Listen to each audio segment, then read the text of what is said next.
everyone. Megan Taylor Morrison here, and welcome to my entrepreneur interview series, part of my 2021 Autumn Adventure Tour. This tour is taking me around the United States to promote small businesses, celebrate all things fall, and promote my next business mastermind. I'm here today with Joe Hoffberg, one of the top Lindy Hop instructors and performers in the world.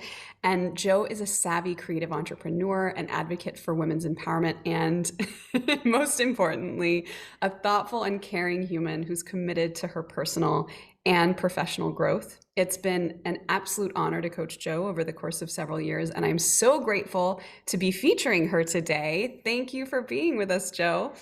Oh, Megan, thank you for having me. It's always a pleasure to get to reconnect with people at various points along a journey and be like, so let's talk about things. How is it? How has it been? And where has it gone? And I was really enjoying your little performer I was moments just there in like, the intro. I was like, if oh, I just get Joe. this, if this is all I've got, then it's just like, what else can I do to make sure that I can like offset my cotton to your lace with my fancy arms? So Well, I'm really excited about all the wisdom bombs that you're going to share with all of us today, and to hear more about how your career is going, how you're pivoting, how you're moving forward thoughtfully, which I know about because we've had a little pre-conversation, but I was not surprised because I think that's who you are as an entrepreneur and a human. So let's start way back in 2020. yeah, Because before the pandemic, you were making a good chunk of your income each month by getting hired and going and teaching in different places around the world. And yeah. that revenue stream was taken away virtually overnight. So Hmm. let's dig into how you handled this because I believe there's going to be some important lessons that we can learn about entrepreneurship in changing times. So, first of Yes. all, let's get real for a second. What was that like for you?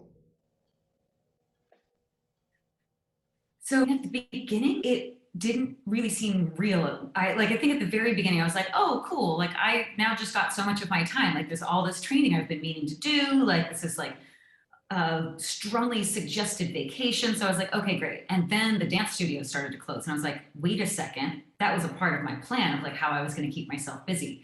Now what? And then the stuckedness like really sank in where I was like, I am feeling super stuck. I don't really know what to do. Nobody really seems to have answers. There's not a lot of guidance going on. There's just like a lot of panic at the moment. And like, how do I not let into that, but instead try to create space around that? So I kind of felt like I need to move really slowly and not do panic movement so that I'm flitting about in a way that was uncontrolled, but instead, how could I move purposefully? And Hmm. so it just felt like, okay, I need to slow down. Luckily, I've spent a lot of years saving. So I had a bit of a cushion so that I had the option to slow down. So like that was a huge part of this is that I had positioned myself earlier to have an emergency fund. So when an unexpected emergency happened, I did not have to go into panic mode right away. Mm. So it was like, okay, so now what do I do with my time? Well, I get to spend time with friends. We're all kind of hanging out. We're not quite sure what's going on, but I kind of got to spend more time in my personhood. And that was interesting, but I think I was a little bit resistant because I was like, well, no, I'm going to like get back on the road. And as much as like poor leadership suggested, maybe this all clears up by April, even though I was like, I'm sure that's not going to happen, but one can be hopeful. Then the summer hit, and because I was in Germany at the time, the experience was different had I been in a different country. And so Berlin kind of was on lockdown, not really. And then during the summer, actually, things opened up quite a bit, which was really, really nice. So I got to go to a summer camp, and it was 45 hours in a week. And I pushed myself in a way that I'd never been pushed. So I had moments of brilliance that I got to connect onto of like, this is why I was pushing. This is what I was working towards. Another way to say that is that I had goals I was working towards that were outside of me. So I didn't have to really work on myself and my mental headspace. It was more so I can kind of keep going through my regular rhythm of there's other things set in my life that I'm not responsible for. I just need to show up and that should be fine. Mm. But after the summer, when things started to close up again, because we still did not have a vaccine at the time, that's really when I was like, oh my gosh, I don't see an end. I don't have more projects to work on that other people have created. What am I doing? So for me, that's when it got a lot harder was September, October. So about a year ago, because that's where I was like, I have not really sat down to make a plan for what I want, what I need, where is my direction, how am I going to finance all of this? Because there was a lot of just like, I've got savings, I can really cut back on my expenditures, I can manage, but what do I do? So bringing it back around to the business side of things, I was able to pull back on my expenses. So I was able to cut a lot of unnecessary things out, but also because I'd spent so much time living on the road, there weren't a lot of expenses to begin with, but I was still able to go, okay, so I should not be eating out as much. Like, if we're going to do like cocktails, we should do them at home instead of going out. So there was like a couple of small things that were really easy to do.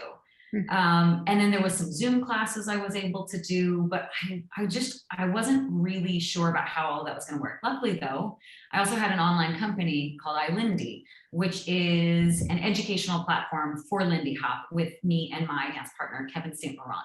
So at the beginning of the pandemic, there was so much support for instructors, and a lot of people joined iLindy, I think in a similar way that they joined a lot of other people's platforms. And so that was really, really helpful. So for a large part of the pandemic, iLindy is really what kept me afloat and helped me pay for my housing, which is by far my largest expense. So somewhere in between that and now, like current decisions, kind of been what's keeping me afloat. But the biggest thing initially, the two biggest things were savings and making sure that I was prepared for a future catastrophe. Didn't imagine it to be that grand, but it was what it was. And then having a passive income stream. So those were the two enormous life choices that kind of saved me from here. Yeah, and I feel like this trajectory you're describing where it's like there's disbelief, there's a really great visual that I'm gonna show. Yeah. Um, because I think it's something that we go through often as entrepreneurs is this cycle Yeah. where we're worrying about like, Yeah. yeah, we're in fear, and then I can't find a good visual of it, but I think what you're talking about, where something happens and you're like, what just happened? And it takes a while for your brain to catch up, and Yeah. you're floating through on what you've created beforehand. So all the consistency, whether it was saving every month, working on the passive income stream, whatever it was, is sort of carrying you through. And then there's Yeah. the dropout moment where you're like, oh shit, stuff's getting Mm-hmm. real. I'm gonna have to Yeah. change. Yeah. And that is such a key moment. And it's a moment of really, you either rise or you don't. Yeah. Very And much so. yeah, and I really get that you were able to rise. So um from let's share with us the top lessons you learned about how to handle that oh shit moment in business. Because I imagine Yeah. other entrepreneurs have had this before, or if you haven't had one, entrepreneurs, you will. So, Joe, You what are the will. top tips? Um, First and foremost, I think it's important to slow down, breathe, and set an intention Mm, and know what it is that you need to have in control or under control in your life so that you can still manage the chaos. So, like, one really silly way that I could say this showed up in my life is that I noticed that I kept my apartment really, really clean. mm, And for me, that was a way for me to manage some modicum of control because there was so little in my life that yeah. I had control over. And so I could take solace in that of like, okay, at least where I live, I can keep it the way that I want to. So like that was a really small thing. So at some point I had to set an intention. What am I doing here? And it was hard for me to know what I wanted to do with my business, but I had already thought about the question, if I had all of the money in the world, what would I do with my time? And one of the things that I really, really value is being a student and being a lifelong learner. And so it felt like it was a really incredible time to become a student again. Mm, So having the opportunity to go to dance classes and be a student and like check my ego basically and to kind of start over. So for your listeners who don't know who I am relatively at the top of my community. And I've spent a number of years being a teacher, which puts you in a very particular relationship to learning. And to be able to flip my personal script and be like, okay, it's time to be a student and to show up and to work through my ego and my fears Like that was a really big one, but I knew that I wanted to get past a lot of that fear. And so that's also something that kept me mentally busy, where I feel like if I had not had projects to work on, I super could have spiraled wildly out of control. And then who knows what would have happened. So being a student again allowed me to manage a lot of fears and anxieties, because then also there was a cultural revolution last year. And so that was wildly uncomfortable, would be like an easy way to say that. But I also realized that I was not in the most uncomfortable position, because I could still at the end of the day, like check out and be like, oh, I'm white, this is not my problem. Where other people are not able to do that. They don't have that luxury to walk away from the set of like, I'm not gonna, it's not race, but like ethnicity, like to be an American, a US American, and to deal with the structural racism that is built into everyday, like not everybody has the luxury to tap out. So also to put life into perspective of, I've had a really, really good life. I've had so many wonderful opportunities and space that has been made for me at a table. This is the moment of leadership, of stepping up and going, okay, this is going to be hard. This is going to be really uncomfortable, but there's something much bigger at play here than my fragility and my guilt, which it's okay that I have those, but did I want to get stuck there? And I knew that that's not where I wanted to get stuck, or I didn't want that to be my legacy or my story that I told myself is, yeah, you had the opportunity to rise to the occasion and you didn't. So it was like, okay, cool. Now I have a bigger mission that was bigger than me, which I think is, it goes back to setting your intention, is like, what's your purpose? If you don't know what your purpose is, that also makes that really busy. So I guess part of my cycle is like, set the intention, have something to work on, and like, what is something deeply meaningful? So like, those were like some really, really big things. And otherwise, like, I also recognize like, the privilege in my situation was I had a safe place to live. And in Berlin at the time, there was a lot happening with like rental regulations and rents going up. But there was a rental for, like, there was just a whole bunch of things happening around rent. And I know this was happening in the States as well, as what happens when people don't go to work and have money to pay for rent. And then what does that mean? So like, I had safety in housing, I had safety in terms of access to food. And I had a lot of really supportive friends who were totally happy to be like, Joe, you're on a budget. Why don't we come over? Like, we'll cook together. And like, they made space for me at their table in a capacity where I was comfortable. So I really appreciate that a lot of the people in my life also saw what I was going through, because they had jobs in tech or they had other securities still in their life.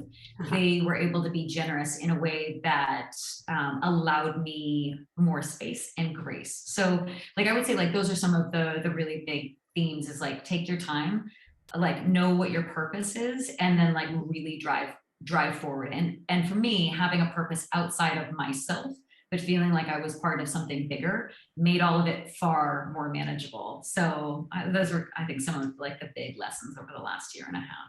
Yeah, and you just synthesized some. I want to add a few others that I heard. Please. Mindset was a piece that you shared, making sure Yeah. that you're keeping your mindset in check, keeping things in perspective. Like, oh, this is a hard time. I have a place to live. I have friends who are willing to come over. And that can include oftentimes gratitude. Gratitude is scientifically proven to boost morale, to keep us in a positive mind frame. So even if the situation seems really tough, still having those moments where you focus on and appreciate, find gratitude in something. Yeah. I also heard you say, think about your purpose, work on something meaningful, even if it's something you didn't expect to work on, because of course, all the Yes. work you've done up until now has been massively meaningful, and Mm. you had to pivot into something new. And then the last thing I heard was what we talk about in coaching, the being and the doing, like making sure that you're not just running around like a chicken with your head cut off, but Totally. taking the time to take care of yourself, to do what you need to do, so that as you're creating what's next, even if you're scared, you're doing it in a thoughtful way. Yeah. Mhm. Yeah, very much so. Oh, Megan, I love that you brought up being versus doing, as that was definitely a theme that we spent a lot of time on in terms of being able to switch from just trying to do, because it was like, okay, cool, I'm moving forward if I'm doing, versus just being able to be. And not traveling, having so much more free time or just time in one location, required that I looked at life differently, because I didn't have a cycle to just hop on and just kind of be like, I'm too busy, I'm just riding the ride, I'm just, going to work. I don't have time to be. I had nothing but time to think and reflect and to be, where it was like, wow, well, that's not how I was planning on finding all of this, but I guess when in Rome. That's right. When in Rome during a pandemic. Yes. Yeah. Reflect upon your life. Yeah.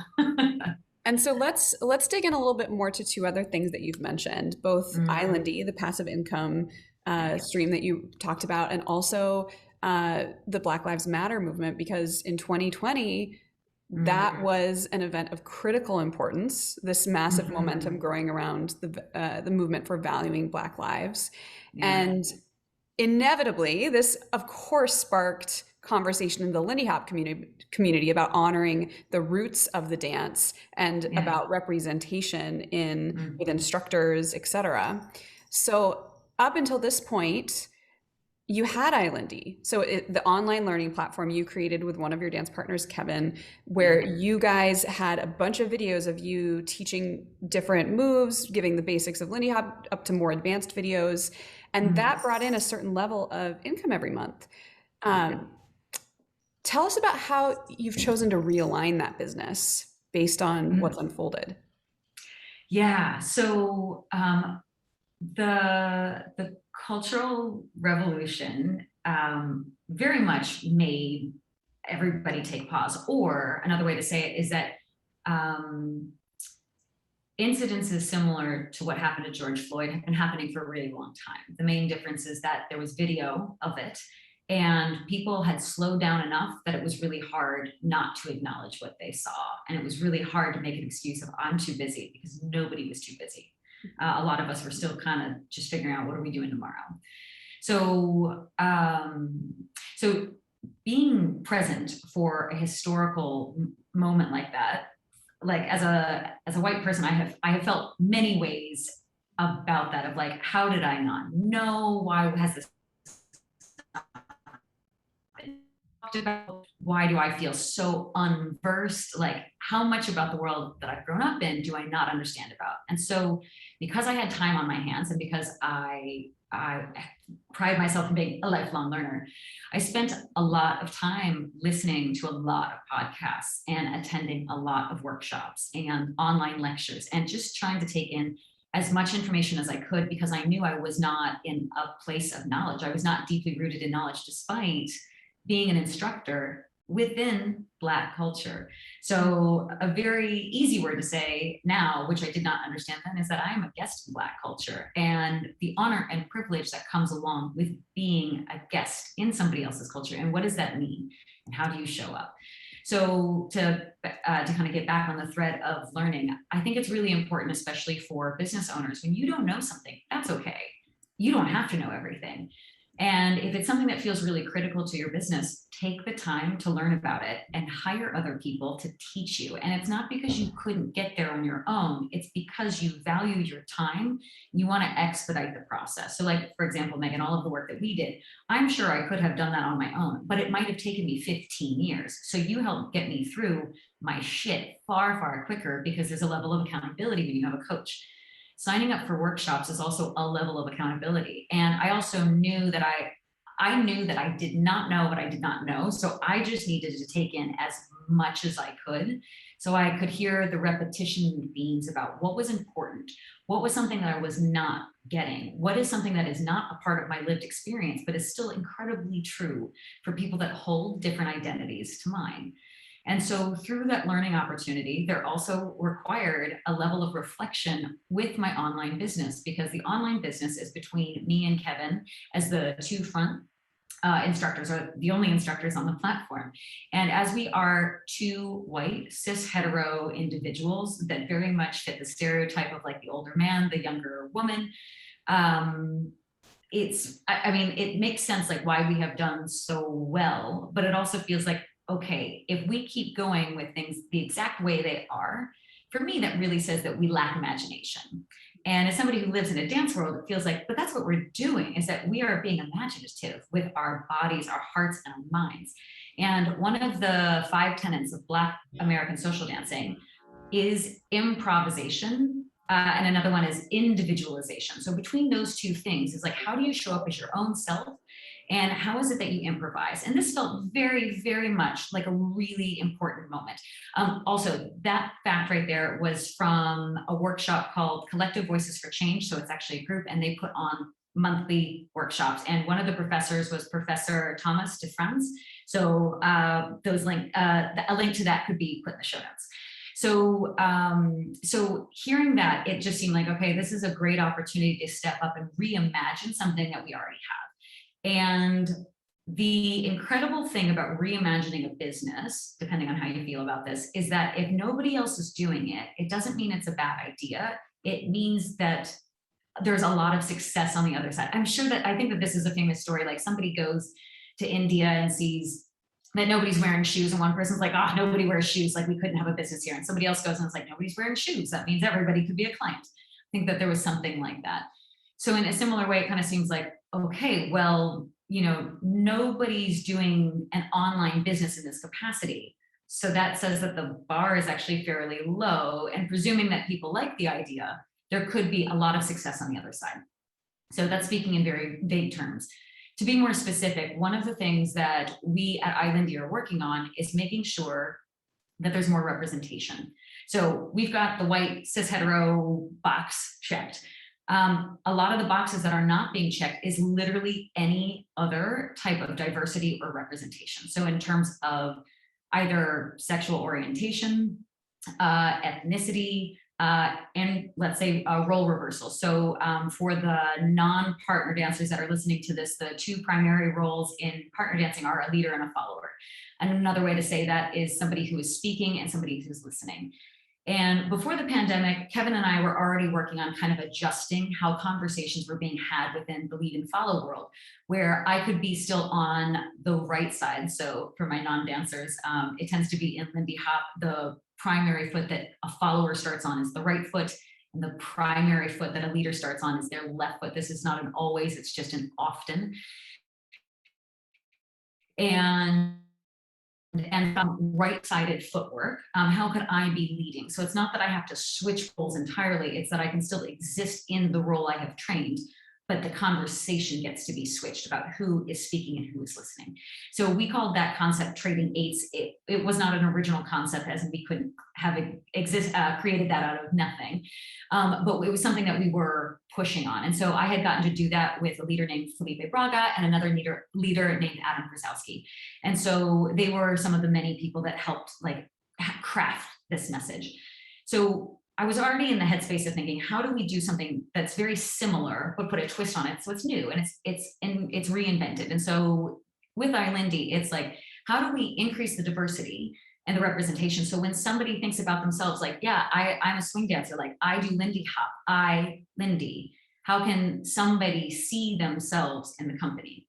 And so where things are right now is hiring instructors to create content. And basically what iLindy is trying to do is give the support and the knowledge base that we've built over the last however many years, and basically say, these are your classes. Like, how could this be your platform so the message is passed on in the way that you want to pass it on? Like Kevin and I have a very clear message, and we don't necessarily need to spend a lot of time on whether or not that was good or bad, the right thing, the wrong thing. Like for the simplicity of conversation, it is what it is, it was what it was. But in terms of moving forward with imagination of like, whose voices are not being heard? What representation is hard to find?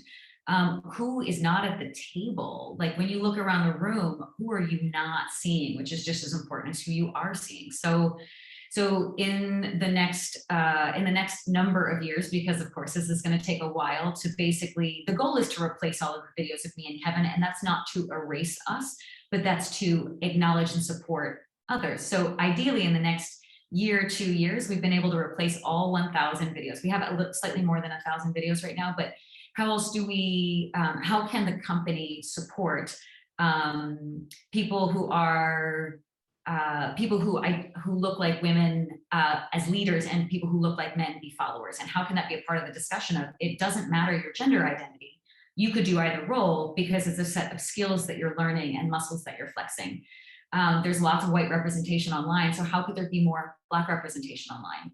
Are there more conversations around the importance of like the individual, like the solo dancing aspect of this, because it's not that partner dancing has forever and always existed. There was solo movement first, and when you are a partner dancer, you are somebody who partners within the dancing world, but we're missing a lot of the dancing. And hopefully there's also going to be more conversations around not only the roots, but trying to let go of perfectionism, trying to be more connected with the rhythm, which means that you also need to be more connected with yourself, because you cannot show up to a dance world and not be completely you. Like, you can't hide. You are unabashedly yourself in every one of those moments. And that was something I heard on a fabulous podcast called, the professor's name was Professor Locke. And I need to look up the name of this podcast just because I don't want to misquote it. It's a fairly long name, but it's like Drinking and Dancing. It's something like that. So yeah, that was a lot right there, Megan. Just take a quick moment. Well, it's so many wonderful points, and I got to be a tiny part of that journey with you. And I remember watching you doing it and so appreciating your approach, which actually applies a lot of the lessons you talked about previously. You know, things happen and you're like, wow, something needs to change. Like, this website is not going to be part of the old paradigm. And you did a lot of thinking. You had a lot of conversations, a lot of courageous conversations as to how this could look moving forward. And you didn't just take immediate action. You weren't reactive, but you were responsive. And you took your time, you had patience. And now, like you said, you're not just wiping away 1,000 videos over the course of, tomorrow. Like, you're Yeah. allowing those to be there because things are rarely black and white. Like, a lot of people get values from those videos, are inspired by them, and you're phasing things out slowly and bringing in new Yeah. things that align with your values, that align with your vision, and that support this community that you so care about. Yeah. Yeah. Yeah. Very much so.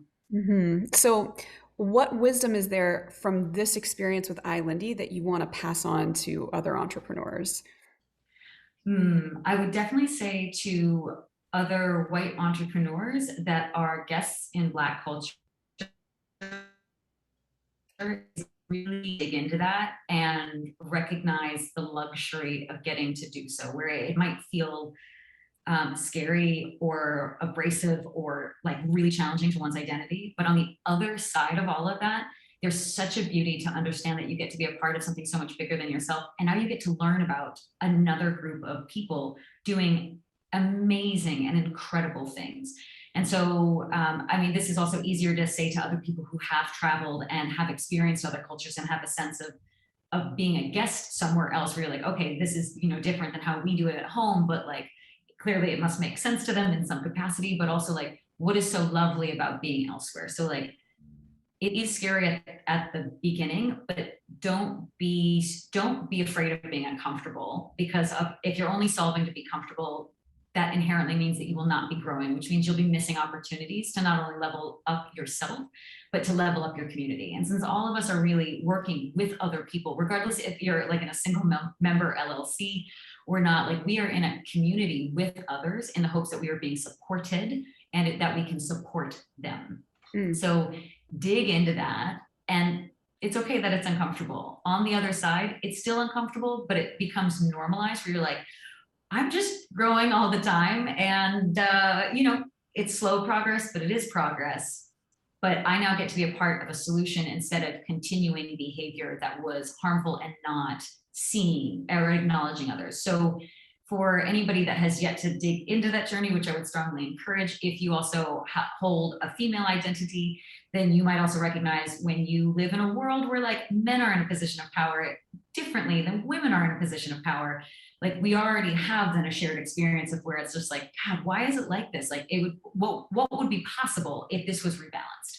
So use that your personal experience there and then extend that further. And it's really the same thing, because any world where Black trans lives matter, if you hold a white woman identity, your life is going to be really good when their lives matter as deeply. So, just like spread the love, do the work, see the humanity. I say it in a light way. It's really, really important, but also just know that like there's a lot of love and care involved with not only needing to see yourself, but needing to see others. So that would kind of like be the first thing. The second thing would be ask for help. So if you get stuck, it's okay. Everybody gets stuck. And there's going to be failures along the way, but the failures don't define you. It's what you do after the failures. So get help.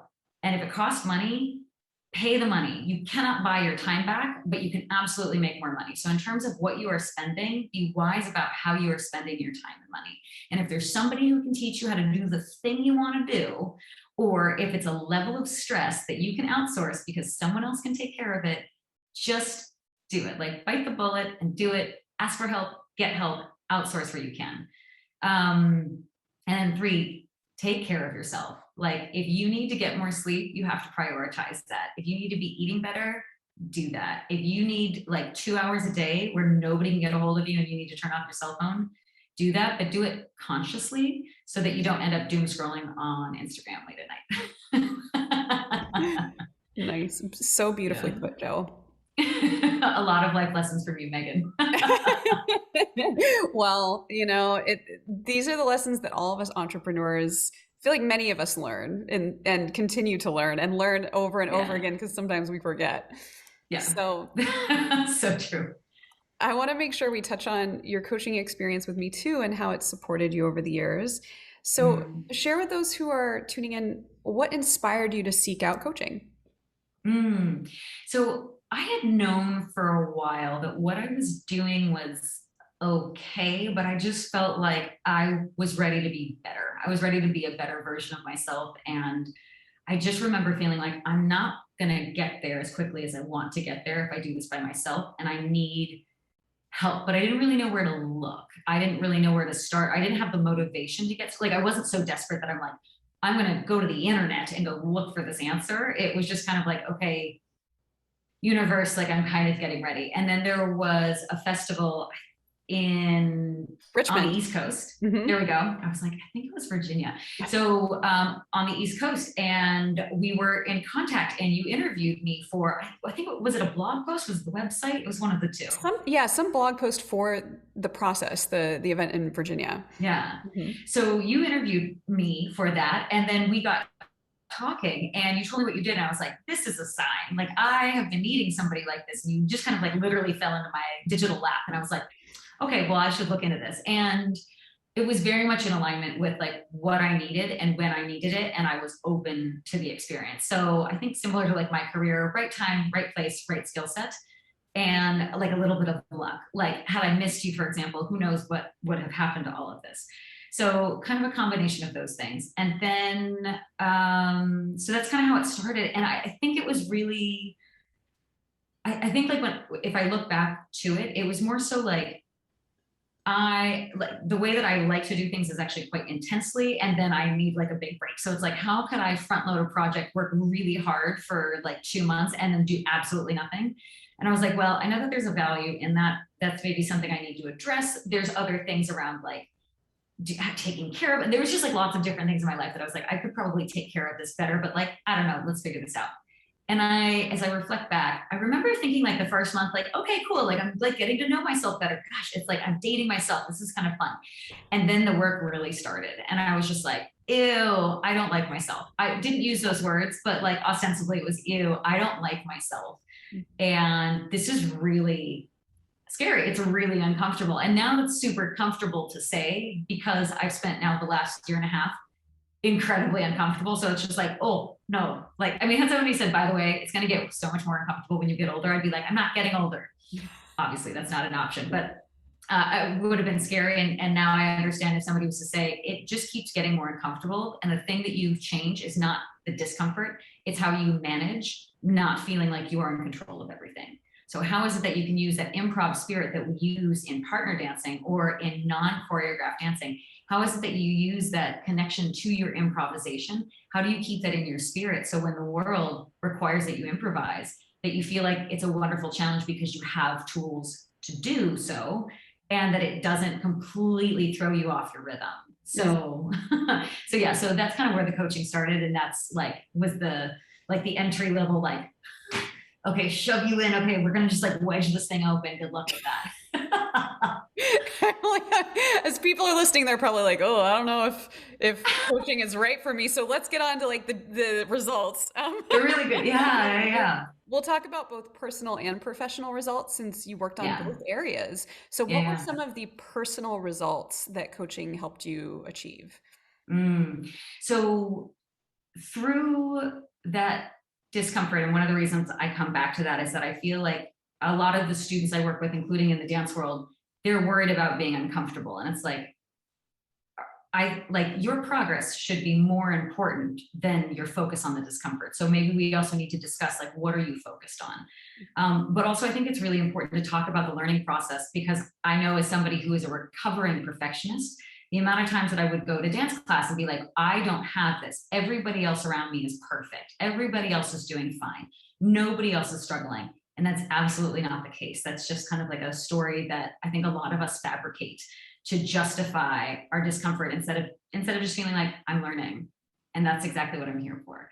So I think having a very clear intention about what's going, like why we're doing what we're doing. So a lot of my personal growth was learning how to change my mindset. So the everyday experience, instead of looking at it from, let's say, this direction, I now was able to look at it from this direction. And those fingers could go in a myriad of ways. But basically, how to use a different lens to look at what I had so that I could really step into my gratitude for the things that I was doing well, stop beating myself up about the things that I couldn't change, recognizing that there was no positive to perfectionism. Like I wasn't going to get to be perfect and then everything was going to work out. It was going to be an endless chase that was not going to serve me in my higher purpose, which was to be in service of others. Also to be able to recognize the cycles that my life goes in. So like one of them was the overwhelm cycle where I would get to be really overwhelmed and I wouldn't know how to manage. And it just seemed like it was a surprise every time, even though I had been in a cycle like that similarly. So it gave me a number of tools to be able to recognize like, okay, so when this happens, probably that next thing can happen. Very much like Mr. Destiny. I don't know if anybody's old enough to have seen that movie, but like the idea of like Michael Caine being like, yep, all of these little events kind of came together to make this life that you're now in. And so from the personal side, it was learning to identify who I was as a person, what my cycles were, and then did I want to choose in them or did I sooner so that I could actually get to the task on hand, and being able to focus on really like what were my values, what did I stand for, what did I want for myself, and what is it that I could ground into so that it wasn't my fears and my disbeliefs and my negative self-talk, but instead how could I be in service of others, which is kind of what it feels like is my calling. Like that's the reason I'm here. And that's the thing that gives me purpose. That is the reason why I wake up in the morning, is to see like, what can I do so that I can hopefully leave the world a better place than the way that I found it. So I just felt like I had clarity where before I had absolutely no clarity and I didn't even know I didn't have clarity. I just kind of was stumbling.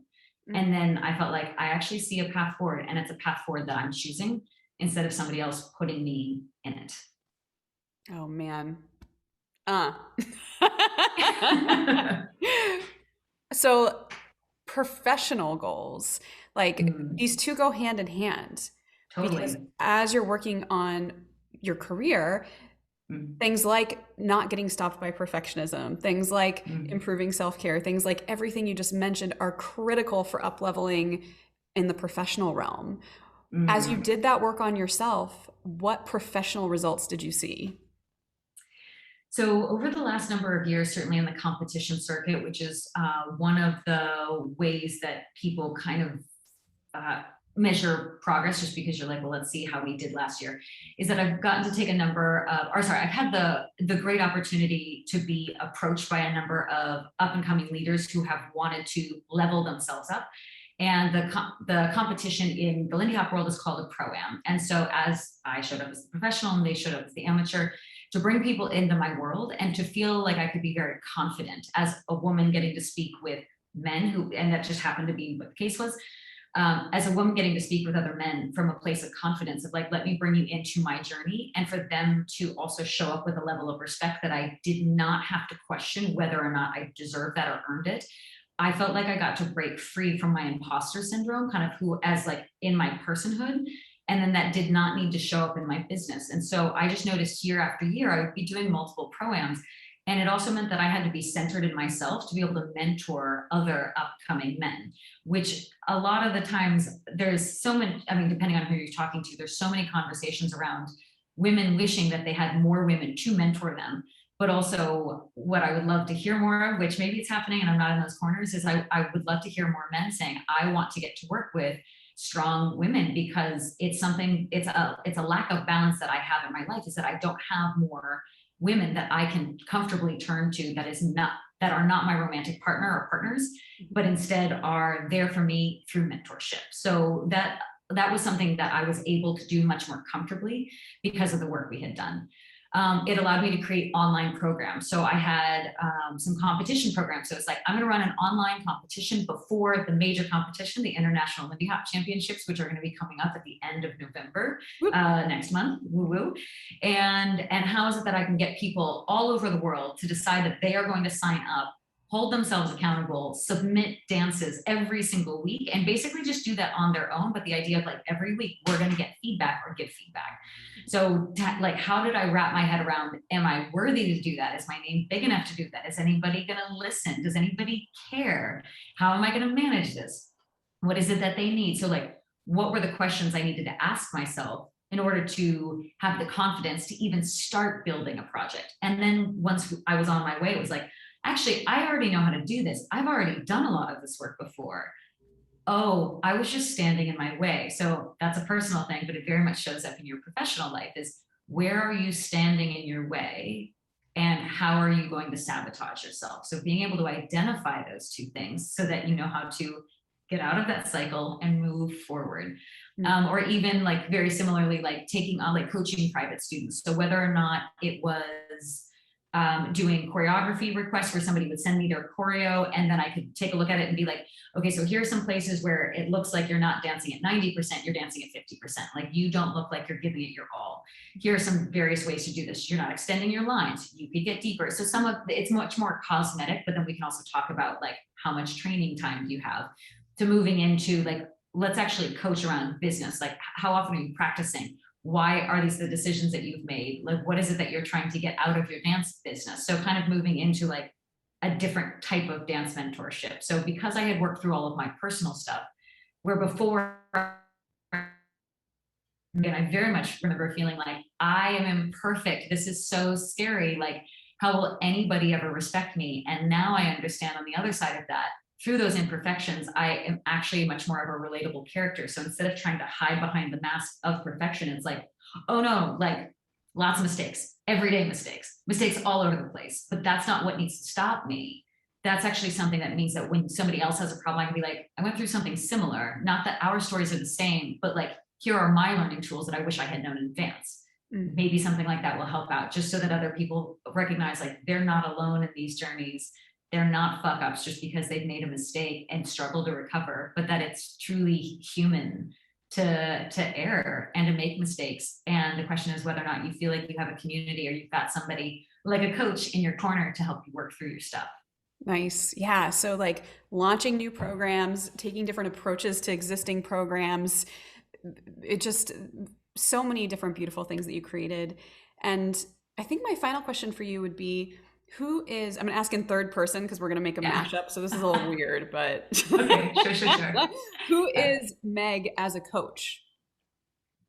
Ooh, okay. Well, then starting from the beginning, as a coach, Meg is inspiring, reflective, and wildly supportive. There is no greater warrior to have in your corner. Oh, thanks, Joe. One thing that people wonder sometimes is like, oh, you seem very nice. Can you hold me accountable? Can Meg hold me accountable? Will she hold my feet to the fire? What would you say to that?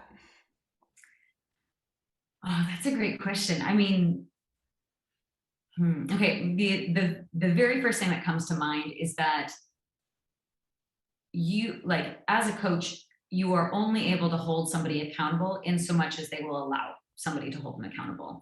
So it wasn't about you doing the work, it was about me doing the work. And I will absolutely acknowledge that there was a lot of times where right before a phone call I was just like, I don't want to get on the call today. I really don't want to have to acknowledge that I assigned myself homework that I knew was going to help me get towards my goals. and yet did not make time to do them. And I know sometimes in my mind, I was like, yeah, I just didn't have time, but I did not actively make time to do the steps necessary to reach my goal. So I feel like in terms of accountability, it's more so like for a client, for somebody who is ready for accountability, are you ready to do that yourself? Because it's nobody else's responsibility to make your life the life that you want. This is in your control. And the point of working with a coach is that every week you get to acknowledge whether or not you did that, so that you get to look at your excuses or the things that stood in your way, or behaviors that sabotage the opportunity. Because honestly, like after this pandemic, we all have to say, like, sometimes life throws you a curveball and you don't have the options. But there are a lot of times that we have made excuses for ourselves because of our fear or our discomfort or our recovering perfectionism, that we just can't get from point A to point B. And to have another adult that you respect and pay to be like, okay, so let's talk about why you didn't do your homework. Like that right there, I feel like that's the accountability of having to acknowledge to another adult why you didn't do the thing that you said you wanted to do, because you knew it was going to help you get better. I love it. Well, Jo, thank you so much for all of this incredible wisdom. I feel like I'm gonna have to watch this interview like 3 or 4 times to just like absorb. But thank you for being here. Such a joy to talk to you. Thank you so much, Megan. I really appreciate it. And best of luck to all of the listeners. I very much hope that you are able to find the support and the confidence that you have to acknowledge the success that is already inside of you that you're probably looking for.